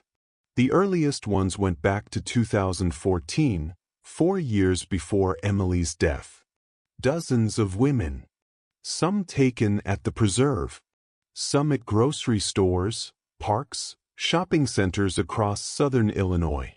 The mother looked through them with Detective Brennan, trying to see if she recognized anyone, trying to understand the scope of what Webb had been doing. In one folder, she found a photo that made her blood run cold. It was her daughter, taken at the community center in Marion about 6 months before she died. She was laughing, talking with friends, completely unaware she was being watched. "He'd been following her for months," the mother whispered. Brennan nodded grimly. "It looks that way." The mother stared at the photo. Her daughter looked so alive, so happy, so oblivious to the dangers circling her. "Why her?" she asked. "Why my daughter?" I don't know if there's a rational answer to that. Maybe she smiled at him once. Maybe she reminded him of someone. Maybe it was completely random. But whatever the reason, he fixated on her. And once he did, he didn't stop. The mother closed her eyes. "She never had a chance, did she?" "No," Brennan said quietly. "I don't think she did." The trial date was set for October, 5.5 years after Emily's death. The mother prepared herself. She attended every pretrial hearing, read every document, memorized every piece of evidence. She also continued her advocacy work, using her platform to raise awareness about stalking, about the warning signs families should watch for, about the importance of reporting suspicious behavior. She spoke at conferences, at police training sessions, at victim support groups. She became a voice not just for her daughter, but for all the others, the ones who'd been silenced, forgotten, buried beneath leaves and lies. And as the trial date approached, she felt something shift inside her. The grief was still there. It would always be there. But alongside it was something else now. Purpose. Her daughter's death had given her a mission, and she would see it through to the end, no matter how long it took, no matter how painful it became. She would stand in that courtroom and look Marcus Webb in the eyes and tell the world what he'd taken. And she would make sure he never took anything from anyone ever again. The morning they brought Marcus Webb back to Illinois, the mother stood outside the Williamson County Jail and watched the transport van pull in. She wasn't supposed to be there. Detective Brennan had warned her against it. Too much media attention, too much risk of compromising the case. But she couldn't stay away. She needed to see him. Needed to watch him step onto Illinois soil and know that he was back where he belonged. Where he would finally face what he'd done. The van doors opened, and 2 U.S. Marshals led Webb out in chains. He squinted against the sunlight, his face pale from months in a Kentucky jail cell. He looked thinner than he had at the arraignment, more worn down. But when he saw the cameras, something changed in his expression. He straightened, lifted his chin, almost as if he were trying to project innocence. The mother felt rage boil in her chest. How dare you? How dare you stand there and pretend you're the victim? She wanted to rush forward, to scream in his face, to make him acknowledge what he'd done. But she held herself still. This wasn't the time. That moment would come. As the marshals led Webb inside, he glanced toward the crowd of reporters and onlookers. His eyes found hers. For a second, just 1 second, his mask slipped. She saw it then. The cold, empty thing that lived behind his eyes. The thing that had watched her daughter on that trail. The thing that had decided she was prey. And then it was gone, replaced by manufactured confusion and fear. But the mother had seen it, and she would never forget. Inside the jail, Webb was processed and placed in isolation. His attorney filed motions to suppress evidence, to delay the trial, to challenge the DNA results. Every legal maneuver possible. But the prosecution was ready. Rachel Chen and her team had built a case so airtight, so overwhelming, that even the defense couldn't find cracks. The DNA under Emily's fingernails matched Marcus Webb. Irrefutable. The journal entries described fantasies involving young women matching Emily's description. Damning. The necklace hidden in his crawl space belonged to Emily. Verified. And now, in the final weeks before trial, they'd uncovered something else. Security footage. A gas station on Route 13, less than 2 miles from the Shawnee Hills Nature Preserve entrance. The camera had captured a blue pickup truck pulling in on the morning of June 16, 2018, at 9:52 a.m. The same truck that had been reported stolen weeks before Emily's death. And behind the wheel, grainy but identifiable, was Marcus Webb. The timestamp placed him at the preserve within the window when Emily disappeared. Chen called the mother with the news. "This is the final piece," she said. "He can't claim he wasn't there anymore. We have him on camera, in the stolen vehicle, minutes before your daughter vanished." The mother pressed her hand to her chest, feeling her heart race. Why did it take so long to find this? The gas station security system was outdated. The footage was recorded over after 30 days. But the owner kept backup drives in storage. He just never told the police 5 years ago. When we canvassed again, asking about any preserved footage from that time period, he remembered. Can the defense challenge it? They'll try. But we've had 3 independent analysts verify the timestamp and the image quality. It's Webb. No question. The mother closed her eyes. Then we have him. Yes. We have him.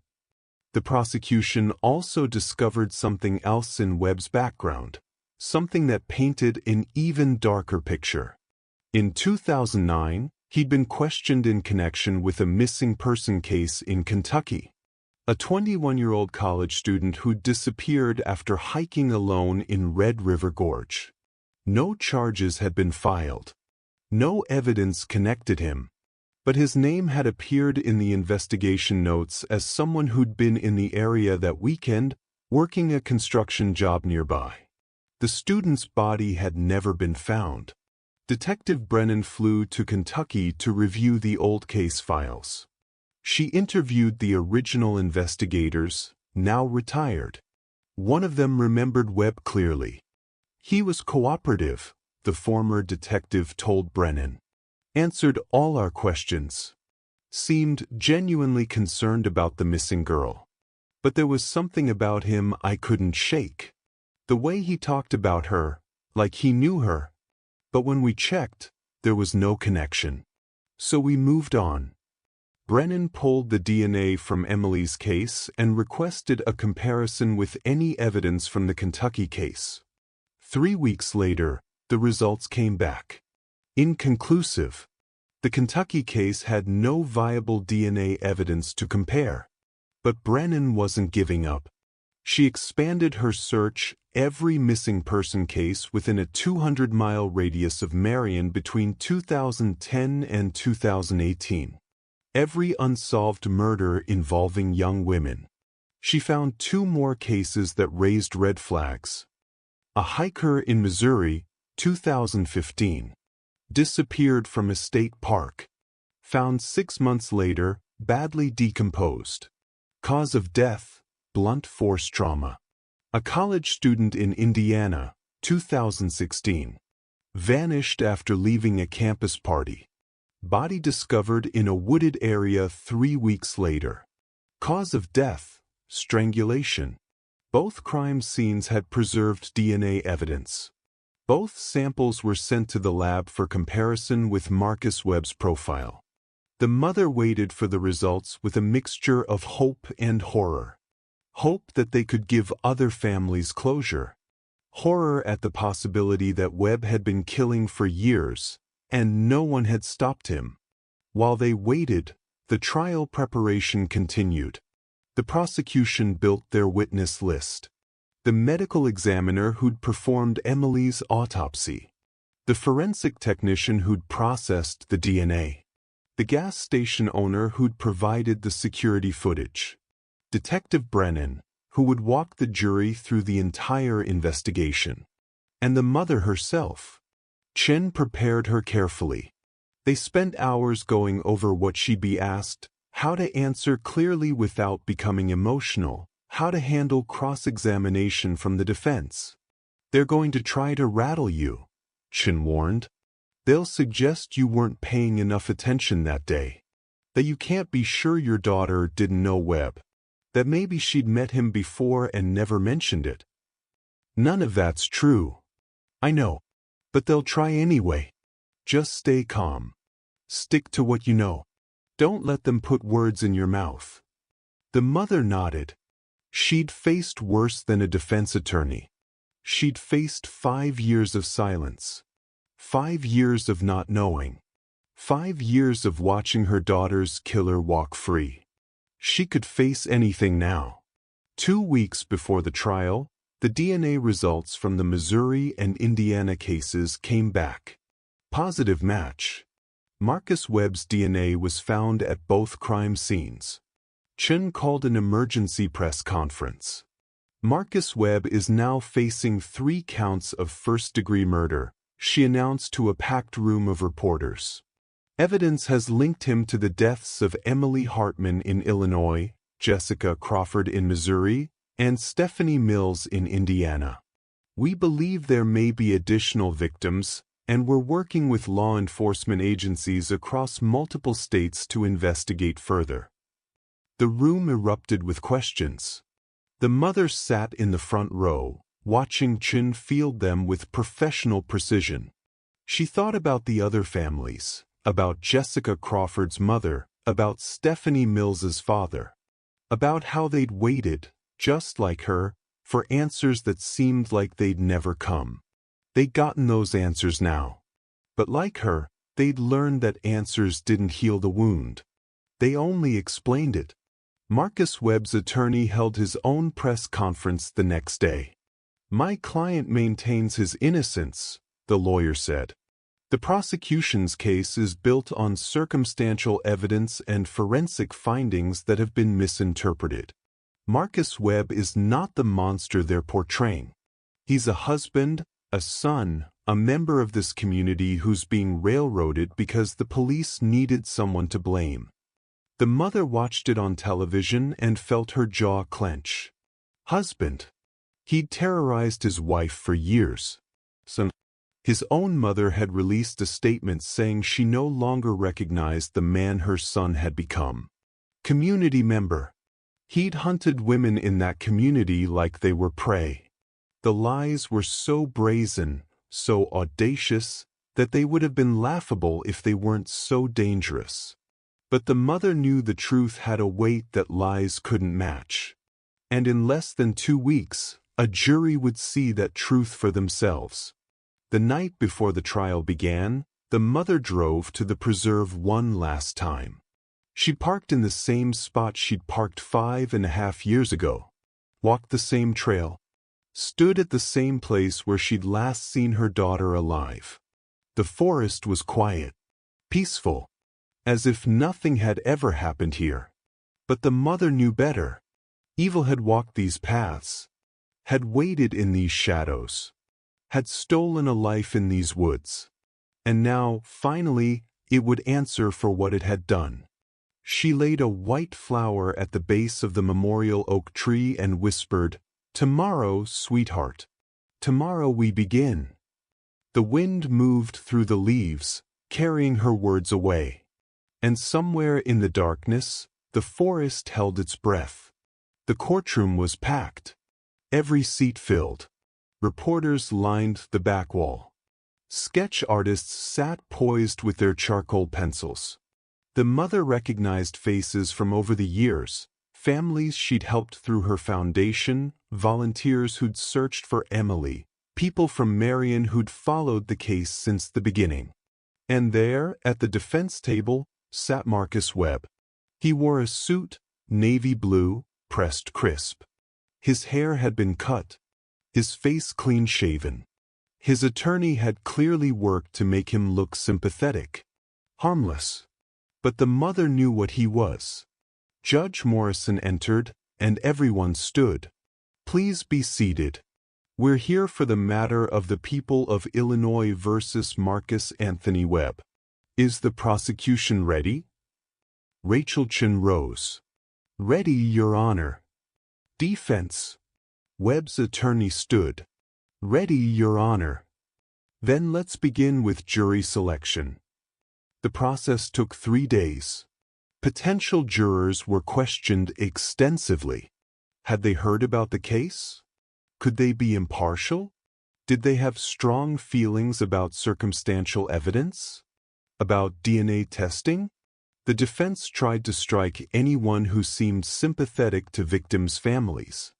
The prosecution tried to strike anyone who seemed skeptical of forensic science. In the end, they seated 12 jurors and 2 alternates. 7 women, 5 men. Ages ranging from 25 to 68. A teacher, a mechanic, a retired nurse, a small business owner, and others from various walks of life. These 12 people would decide Marcus Webb's fate. The mother studied each of them, trying to read their faces, trying to believe they'd see the truth. Opening statements began on a cold October morning. Rachel Chin approached the jury box, her voice clear and steady. "Ladies and gentlemen, this case is about a predator. A man who stalked young women, who fantasized about controlling them, hurting them, who, on June 16, 2018, acted on those fantasies and brutally murdered 19-year-old Emily Hartman. The evidence will show that Marcus Webb followed Emily to a nature preserve where she was hiking with her mother, that he watched her, waited for her to be alone, and then attacked her with such violence that she fought for her life, literally clawing at her attacker, leaving his DNA under her fingernails. You'll hear from forensic experts who will tell you that the DNA found on Emily's body matches Marcus Webb's. You'll see journal entries written by the defendant describing fantasies about young women who looked like Emily. You'll see photographs he took of Emily without her knowledge, months before her death. And you'll see security footage placing him at the scene on the morning she disappeared. The defense will try to create doubt. They'll suggest that maybe Emily knew the defendant, that maybe their encounter was somehow consensual. But the evidence, The physical evidence, the forensic evidence, the documented evidence of his obsession will prove otherwise. Emily Hartman was murdered, and Marcus Webb is the man who killed her. Chin returned to her seat. The defense attorney, a man named Gerald Hutchins, stood and buttoned his jacket. Ladies and gentlemen, the prosecution just told you a story. A compelling story. A tragic story. But it's just that, a story. Not facts. Not proof. Yes, Marcus Webb's DNA was found on Emily Hartman's body. But DNA doesn't tell you intent. It doesn't tell you what happened. It only tells you that there was contact between two people.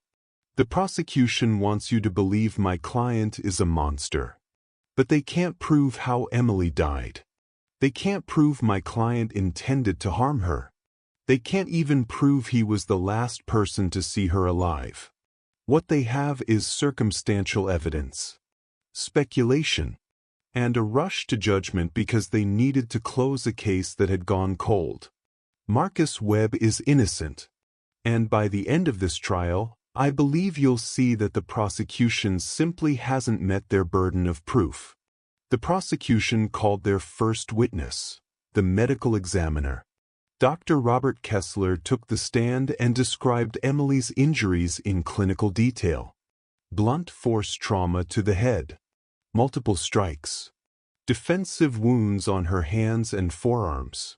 In your professional opinion, Dr. Kessler, was this attack sustained or brief? Sustained. The number and location of injuries suggest the victim fought back for several minutes. And the defensive wounds, what do they tell you? That she was trying to protect herself, to fend off her attacker.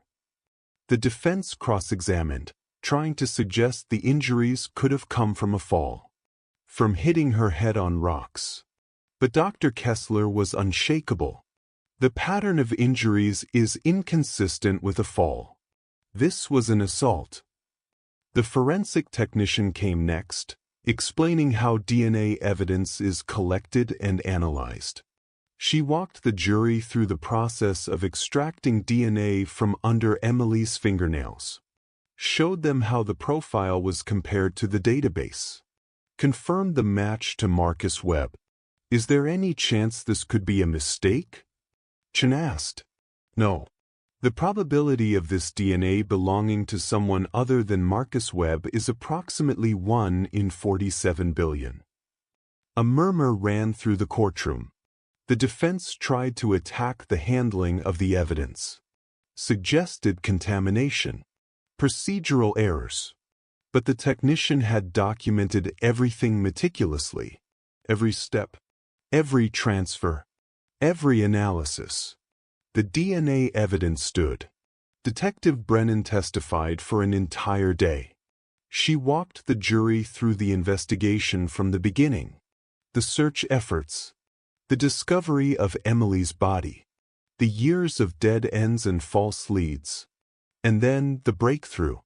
When the cold case unit retested the DNA using updated technology, we got a hit. Marcus Webb. His DNA matched the profile from Emily's fingernails. Chen displayed the journal entries on a screen for the jury. Page after page of Marcus Webb's handwriting. Descriptions of women. Fantasies of control. And then, 6 months before Emily's death. Saw her again today at the community center. She doesn't notice me. None of them do. But I see them. I see everything. The courtroom was silent. Chen showed the photographs next. The ones Webb had taken of Emily without her knowledge. Emily at the grocery store. Emily at the gas station. Emily at the community center, laughing with friends.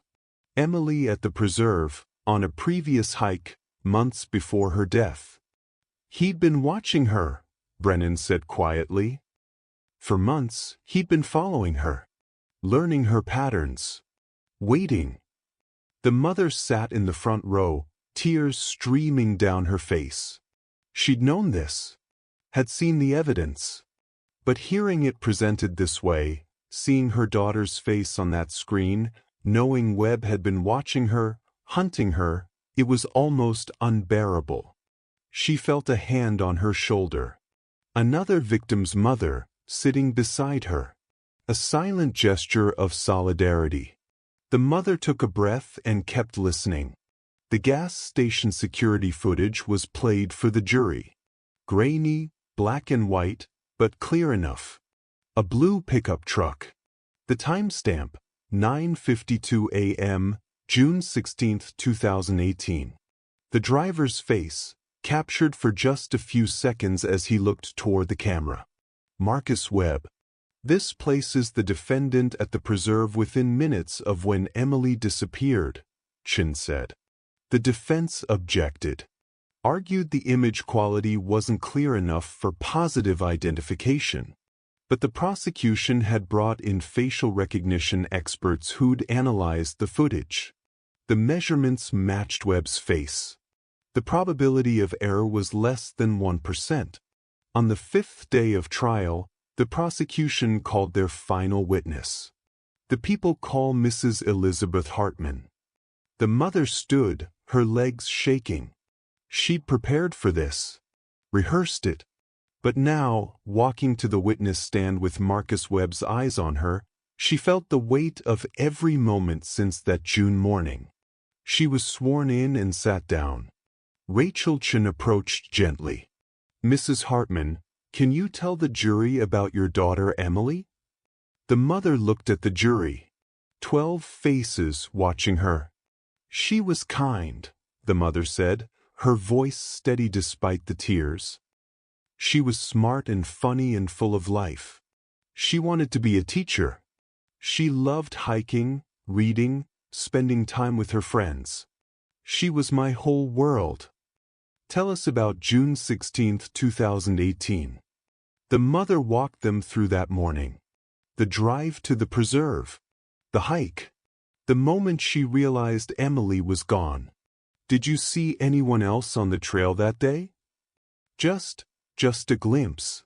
When we first arrived, I saw someone in the parking lot, getting out of a truck. But I didn't pay attention. I didn't think. Her voice broke. Chen waited, letting her gather herself. Did you recognize that person? No. Not then. And now? The mother looked directly at Marcus Webb. Now I know it was him. Webb stared back, his expression blank. The defense attorney stood for cross-examination. Mrs. Hartman, isn't it true that you weren't actually with your daughter when she disappeared? I was on the same trail. But not with her. She was ahead of you. Out of sight. For a few minutes, yes. So you don't actually know what happened to her. The mother's jaw tightened. I know someone killed her. But you didn't see who. The evidence. I'm asking what you saw, Mrs. Hartman. Not what you believe. Not what the prosecution has told you. What did you actually witness? The mother forced herself to stay calm. I saw my daughter walk ahead on the trail. And I never saw her alive again. Thank you. No further questions. The prosecution rested. The defense called their own experts. A DNA analyst who suggested contamination was possible, a psychologist who testified that journal entries were fantasy, not intent. But none of it was enough to counter the mountain of evidence. The defense didn't call Marcus Webb to testify. Too risky. He'd be torn apart on cross-examination. Instead, they rested their case after just 2 days. Closing arguments began on a Friday afternoon. Rachel Chin stood before the jury one final time. Marcus Webb hunted Emily Hartman. He stalked her. He followed her. And on June 16, 2018, he killed her. The evidence is overwhelming. The journal, the photographs, the security footage. All of it points to one inescapable conclusion. Marcus Webb is guilty. Emily fought for her life. She left us a clue, his DNA under her fingernails. She gave us the truth. Now it's up to you to honor that truth, to give her justice, to make sure Marcus Webb never hurts another person again. Gerald Hutchins gave his closing next, but his words rang hollow. Reasonable doubt. Circumstantial evidence. Rush to judgment. The jury wasn't buying it. The mother could see it in their faces. The jury deliberated for 7 hours. The mother waited in a private room with Rachel Chen and Detective Brennan. She couldn't eat, couldn't sit still. She paced, checked her phone, prayed to a God she wasn't sure she still believed in. At 6:43 p.m., the call came. The jury had reached a verdict. The courtroom filled quickly. The mother took her seat in the front row, her hands clasped tightly in her lap. Detective Brennan sat beside her, silent and steady. The jury filed in, their faces unreadable. Judge Morrison addressed them. "Has the jury reached a verdict?" The foreperson stood. "We have, Your Honor." "What say you?" "On the charge of murder in the first degree in the death of Emily Grace Hartman, we find the defendant, Marcus Anthony Webb, guilty." The courtroom erupted. The mother closed her eyes and felt something inside her finally break open, not with pain, but with release. Guilty. The judge banged his gavel, calling for order. "On the charge of murder in the first degree in the death of Jessica Crawford?" Guilty. "On the charge of murder in the first degree in the death of Stephanie Mills?"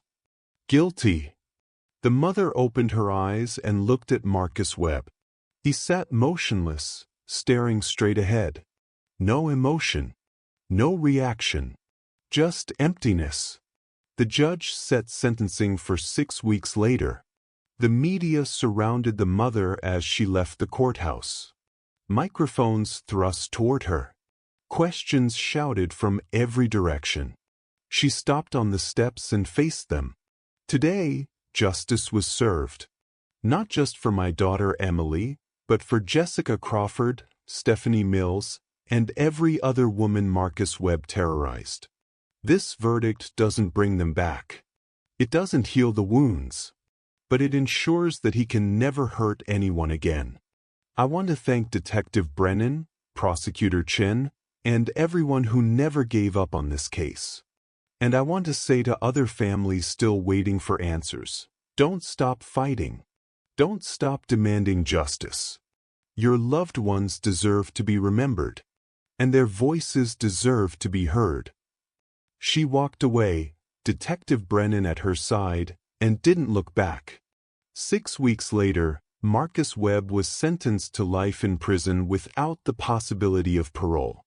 3 consecutive life sentences, to be exact. The mother attended the sentencing. She'd prepared a victim impact statement, and the judge allowed her to read it. She stood at the podium and looked at Marcus Webb one final time. "You took my daughter from me. You stole her future. You tried to bury her, to erase her, to make her disappear. But you failed. Emily is remembered. She is loved.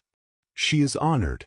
And because of her, because of what you did to her, other families have gotten answers. Other killers have been caught. Other women have been protected. You wanted to make her nothing. But instead, you made her legacy eternal. I forgive you, Marcus Webb. Not because you deserve it, but because I refuse to let you have any more of my life than you've already taken. You are nothing to me now. Just a sad, broken man who will die alone in a cell. Emily lives on. In her foundation. In the work we do. In every life we save. And you? You'll be forgotten." She folded her statement and walked back to her seat. Marcus Webb said nothing. Showed nothing. He was led away in chains, and the mother never saw him again. The years passed slowly at first. The mother continued her advocacy work, expanding the foundation to provide resources for families of missing persons across Illinois and beyond. She testified before state legislatures, pushing for better funding for cold case investigations. She trained law enforcement on recognizing patterns of stalking behavior. She became a voice that couldn't be silenced. On the 7th anniversary of Emily's death, the Illinois legislature passed Emily's Law, requiring law enforcement agencies to re-examine cold case evidence using updated DNA technology every 5 years. The mother attended the signing ceremony at the state capitol in Springfield. Governor stood beside her as he signed the bill into law. "This will save lives," he said. The mother nodded. That's all Emily ever wanted, to help people. By the 10th anniversary, the preserve had been officially renamed the Emily Grace Hartman Nature Preserve. A new sign stood at the entrance.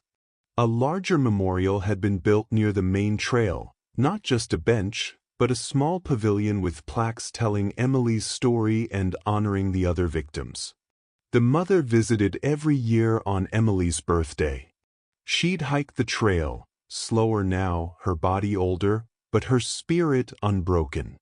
She'd sit at the memorial and talk to her daughter, tell her about the foundation, about the families they'd helped, about the 14 cold cases that had been solved because of Emily's Law. "You made a difference, sweetheart," she'd say. "You changed the world." On what would have been Emily's 30th birthday, the mother made the hike one more time. It was a warm June morning, the kind of day that reminded her of that last hike they'd taken together. The forest was alive with birdsong. The creek rushed somewhere in the distance. Sunlight filtered through the leaves in golden beams. The mother reached the memorial and sat on the bench. She placed a single white flower at the base of the plaque, her ritual, her promise kept. She looked up at the sky, watching the clouds drift lazily overhead. "I kept my promise," she whispered. "I never stopped fighting. I made sure they remembered you. Made sure your voice was heard." The wind moved through the trees, rustling the leaves in a sound that was almost like a whisper. Almost like a voice saying, "I know, Mom. I know." The mother smiled through her tears. She stayed there for a long time, just sitting, just remembering, just being present with the memory of her daughter. Finally, she stood. Her joints ached. Her legs were tired. But her heart, somehow, impossibly, felt lighter than it had in years. She walked back down the trail, taking her time. There was no rush anymore. No desperate urgency. Just the steady, patient knowledge that she'd done everything she could. When she reached the parking lot, she paused and looked back. The forest stood quiet and peaceful. A sacred place now. A place of memory and healing. She climbed into her car and pulled out her phone. There was a voicemail saved in her files, one she'd kept all these years. One she listened to sometimes when the grief became too heavy. She pressed play. Emily's voice filled the car, bright and young and full of life. "Hey Mom, it's me. I'm just calling to say I love you. Don't wait up. I'm staying at Rachel's tonight. I'll see you tomorrow. Love you so much." The message ended. The mother sat there, tears streaming down her face, and whispered back, "Love you too, sweetheart. Forever." She started the car and drove away. Behind her, the sun continued its arc across the sky, casting long shadows through the trees. The Emily Grace Hartman Nature Preserve stood silent and still, a testament to a life stolen, a mother's love, and a promise kept. And somewhere in those woods, where the light touched the leaves just right, it almost looked like a girl was standing on the trail. Smiling. Free. At peace. The end. In loving memory of all those lost to violence. May their voices never be silenced. May their stories never be forgotten. May justice always find its way home. Thanks for tuning in to The Witness Wall. If you're new to this channel, kindly like and subscribe for more gripping true crime stories. Don't miss out. Subscribe now for more thrilling investigations.